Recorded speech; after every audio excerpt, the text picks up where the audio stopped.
Bonjour, aujourd'hui on s'attaque à un gros morceau de la grammaire française, un truc qui fait souvent un peu peur, le discours indirect. Mais pas de panique. L'objectif c'est de le démystifier, de le rendre limpide, avec une méthode vraiment simple et qui marche à tous les coups. Alors c'est parti, on y va.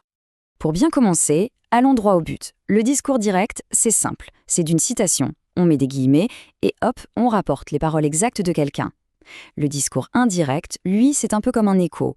On raconte ce que la personne a dit, mais avec nos propres mots. On ne cite plus, on rapporte. C'est vraiment ça la différence fondamentale. Alors, quel est le programme? D'abord, on va voir les 5 changements clés à connaître.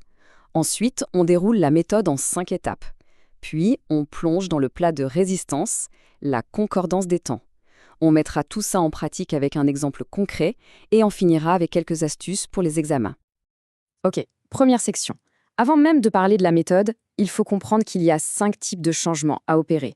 Pensez-y comme aux ingrédients qu'on doit préparer avant de commencer la recette. Voilà donc nos 5 points de contrôle. Premièrement, les petits mots de liaison, comme que ou si. Deuxièmement, les pronoms, parce que la personne qui parle n'est plus la même. Troisièmement, les temps des verbes, qui vont souvent devoir faire un petit voyage dans le passé. Et enfin, les indicateurs de temps et de lieu, qui doivent eux aussi s'adapter. Allez, on entre maintenant dans le vif du sujet, la fameuse méthode. C'est un système super fiable, étape par étape, qui permet de ne jamais se tromper. Une fois qu'on l'a, ça devient un réflexe.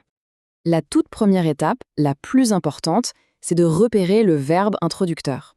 C'est le verbe comme dire, demander, penser, répondre. C'est vraiment la pierre angulaire de la phrase. Tout le reste, absolument toute la grammaire qui suit, va dépendre de lui. Étape numéro 2, il nous faut un connecteur, une sorte de colle pour lier les deux parties de la phrase. Pour une simple affirmation, on utilise que. Pour une question à laquelle on peut répondre par oui ou non, c'est si. Et pour les autres questions, c'est encore plus simple, on garde le mot interrogatif. Quand, où, comment. J'aime beaucoup cette image, elle est très parlante. Pour l'étape des pronoms, c'est exactement ça.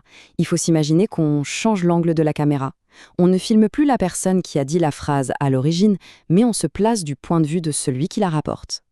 Du coup, logiquement, les pronoms changent. Le je devient il ou elle. Le nous se transforme en il ou elle. Le tu est un peu particulier. Il peut devenir je si la personne rapporte des paroles qui lui étaient adressées, ou il dans d'autres cas. La question à se poser, c'est toujours qui parle maintenant? Bon, on arrive à la partie qui fait souvent grincer des dents, la concordance des temps. Mais respirez, il n'y a rien de magique là-dedans. C'est une pure question de logique, et on va la décortiquer tranquillement. En fait, la vraie question, la seule qui compte, c'est est-ce qu'on doit vraiment changer les temps des verbes? Parce que, c'est une super nouvelle, ce n'est pas systématique. Alors voilà la règle d'or, celle qu'il faut absolument retenir. Regardez bien, si le verbe qui introduit la parole est au présent, par exemple il dit, eh bien rien ne bouge, les temps des verbes restent les mêmes. C'est simple, non? Par contre, si ce verbe est au passé, il a dit, ah là, attention, tout change. C'est à ce moment-là qu'on doit appliquer la concordance des temps. Et voici la carte routière des changements de temps. Le présent glisse vers l'imparfait, le passé composé recule encore d'un cran pour devenir du plus que parfait, le futur simple, lui, se transforme en conditionnel présent, et pour un ordre, l'impératif, c'est encore différent. On utilise de suivi de l'infinitif. C'est cette mécanique qu'il faut bien avoir en tête. Allez, dernière étape de la méthode. On doit aussi ajuster les petits mots qui indiquent le temps et le lieu. C'est logique en fait, le point de vue n'est plus le même.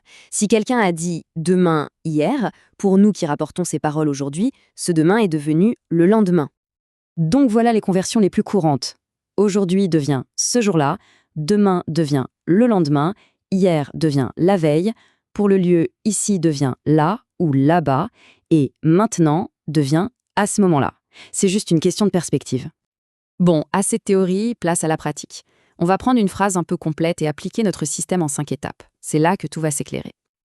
Alors, voici notre phrase de départ. Paul dit « Je viendrai ici demain pour vous aider, mais je ne promets rien. » On a tout ce qu'il faut dedans. Un futur, des pronoms, un marqueur de temps, un marqueur de lieu. C'est parfait pour notre exercice.